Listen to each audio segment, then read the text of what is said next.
আবাস যোজনার টাকা পেয়ে বাড়ির প্রথম ধাপ তৈরি করার পর টাকা ফেরতের চিঠি প্রশাসনের।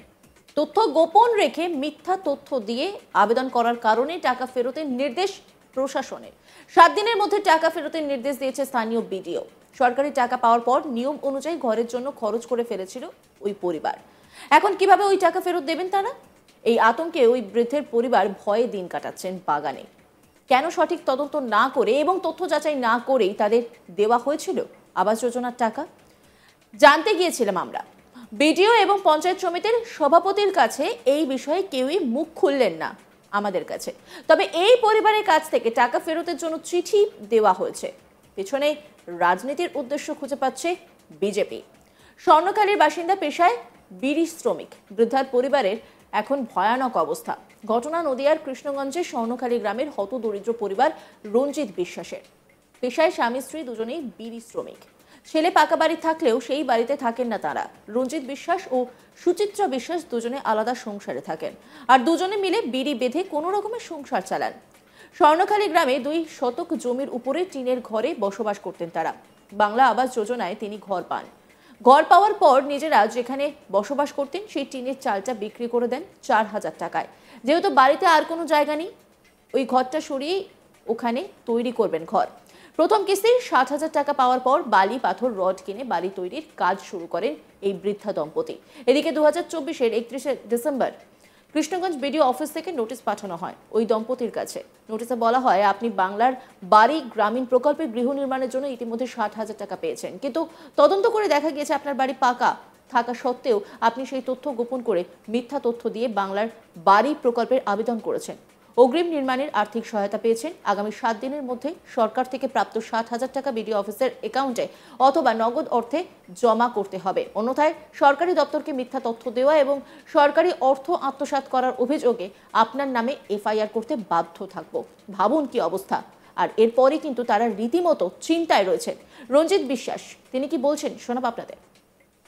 আমি তো বিড়ি বেঁধে খাই, তাই এবার সরকার টাকা দিয়েছে, এইবার সেই টাকা তুলে আমি ঘর শুরু করেছি। আমার টেনে ঘর একটা ছিল, সেটা বিক্রি করে দিয়েছি 4,000 টাকায়। তা এবার শুরু করে দেওয়ার পরে বিডিওর থেকে এসে আমার ঘরটা বন্ধ করে দিয়ে গেছে। কি কারণে বন্ধ করলো? কি কারণ, আমার একটা ছেলে, সে একটা ঘর করেছে, সেখানে সে ছেলেটা থাকে ছেলে, এবার ওই ঘর দেখায় আবার এটা বন্ধ করে দিয়ে গেল। আপনার কি ছেলে কি আপনার আলাদা আলাদা, ছেলের সঙ্গে আমার কোনো যোগাযোগ নেই, ছেলের সাথে কোনো যোগাযোগ আমার নেই। আপনারা এই আমরা বিড়ি বেঁধে খাই, দুজনই স্বামী স্ত্রী দুজনেই বিড়ি বেঁধে খাই। এই ঘরটা কারার কারণটা কি? কারণটা এ পার্টিগত ব্যাপারে আমি বিজেপি করে বলে ঘরটা কেটে দিয়েছে। আপনি কি চাচ্ছেন? আমি চাচ্ছি আমার ঘরটা যাতে আমি ঘরে বসত করতে পারি, সেই ঘরটা আমাকে দেয়া হোক। সুচিত্রা বিশ্বাস তিনি কি বলছেন শোনাব আপনাদের। অ্যাকাউন্টে ঘর ঢুকেছে, সে টাকা পেয়ে আমি মালামাল কিনেছি, আমার ঘরটা ভেঙে বিক্রি করে দিয়েছি। আপনার কিসের ঘর ছিল? টিনের ঘর ছিল। সেই ঘরটা কত টাকা বিক্রি করেছেন? 4,000 টাকা বিক্রি করেছি স্যার। ঘরটা কত টাকা বিক্রি করেছেন? 4,000 টাকায় বিক্রি তারপরে করেছি। কি হলো?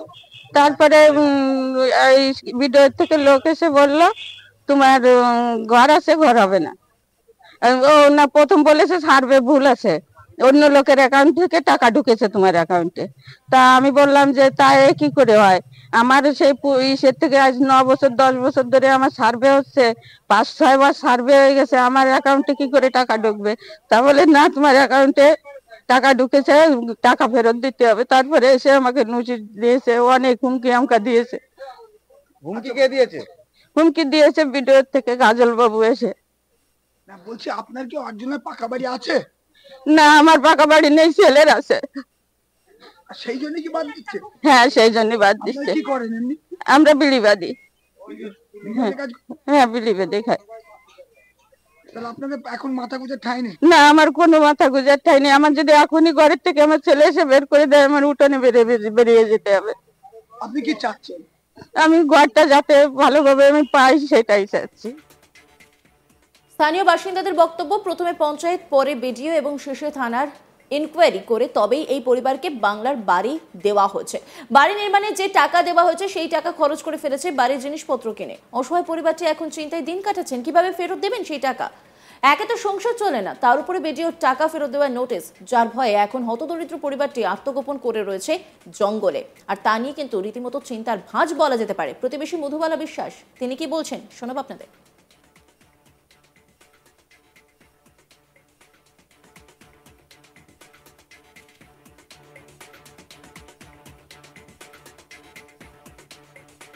স্যার বিড়ি বেঁধে খায়, দিন মজুরি, খাওয়া ওঠে না স্যার। বয়স্ক মানুষ দেখেন, সারা গ্রামে চেক করেন, বিড়ি বাদে স্বামী স্ত্রী দুজন বিড়ি বেঁধে তাই খায়, নলে বিড়ি না পেলে ওনাদের খাওয়া চলবে না।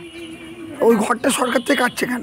কাটছে কেন সেটাই তো জানি না স্যার। ইনকোয়ারি করে গেল, এই যে টিনির গছ দেখেন, এই যে পুস্তা পাকা করা টিনির গছ ছিল, 1,20,000 টাকা পাবে জানেন, সেই জন্য ঘরটা বিক্রি করেছে, ওই টাকা দিয়ে ভালো একটা রুম হয়ে যাবে, দিলিবিলি থাকতে পারবে। এবার সেই ঘরটা বেঁচে যা তো দিয়েছে তা তো গেছে, ওনার হুমকি দুমকি দিচ্ছে যে টাকা দাও নাহলে কেস খেতে হবে। প্রতিবেশী শ্রীকান্ত সরকার তিনি কি বলছেন শোনাব আপনাদের। ইনার 5-7 বার ইনকোয়ারি হয়েছে। ইনকোয়ারির পরে ওনার ঘরের লিস্টে নাম চলে এসছে, অ্যাকাউন্টে টাকাও ঢুকেছে, 60,000 টাকা ঢুকেছে। ঢোকার পরে এবারে ভদ্রলোক দেখলো যে আমার এই টিনের ঘরে এইটুক জায়গা আমি কোথায় রাখবো। রাখার পরে এবারে এই ঘরটা বিক্রি করে দিয়েছে, যে এইটুক জায়গার মধ্যে আমি কোথায় ঘরটা রাখবো। এই ঘরটা বিক্রি করে দিয়ে উনি 4,000 টাকা পেয়েছে। এদিকে তাহলে ওই 1,20,000 দিয়ে উনি ভেবেছে যে আমি একটু ভালো করে ঘরটা করব। তার জন্য ইনার এই যে ভিডিওর থেকে অবজেকশন এসছে যে আপনার ঘর আছে, পাকা ঘর, এই ঘরে আপনার টাকা আপনি পাবেন না, টাকাটা ফেরত দিতে হবে। বিজেপি নেতা অমিত প্রামাণিক তিনি কি বলছেন শোনাব আপনাদের। এই গরিব ব্যক্তিটা বিড়ি বেঁধে খায়, বিড়ি বাঁধা শ্রমিক। সে তার যে টিনের ঘর ছিল সেই টিনের ঘরটাও আমি আশেপাশের লোকজন এবং আপনাদের সাংবাদিক বন্ধুদের কাছ থেকে জানতে পারলাম, সেই টিনের ঘরটাও সে 4,000 টাকায় বিক্রি করে দিয়ে এখন সিমেন্ট, বালি, ইট, পাথর এই সমস্ত কিনে সে গৃহ নির্মাণের প্রচেষ্টা করছে। এইরকম অবস্থায় আজকে 31/12/2024 তারিখে আমাদের ব্লক ডেভেলপমেন্ট অফিসার বিডিও সাহেব তাকে চিঠি করেছে যে আপনি সত্য গোপন করেছেন এবং আপনার বিরাট বড় বাড়ি থাকা সত্ত্বেও আপনি সত্যকে চেপে দিয়ে এই বাংলা আবাস যোজনার বাড়ির হকদার হয়েছেন। এই জায়গাতেই আমার প্রশ্ন, তার কারণ এই জায়গাতেই প্রশ্ন, বিডিও নিজে ইনকোয়ারি করেছেন, পঞ্চায়েত দপ্তর তারা ইনকোয়ারি করেছে এবং স্থানীয় প্রশাসন তারাও গিয়ে ইনকোয়ারি করেছে। অন্যান্য খবরের আপডেটের জন্য অবশ্যই নজর রাখুন আজ তাক বাংলার ইউটিউব স্ট্রিমিংয়ে। লাইক, কমেন্ট, শেয়ার এবং সাবস্ক্রাইব করতে ভুলবেন না।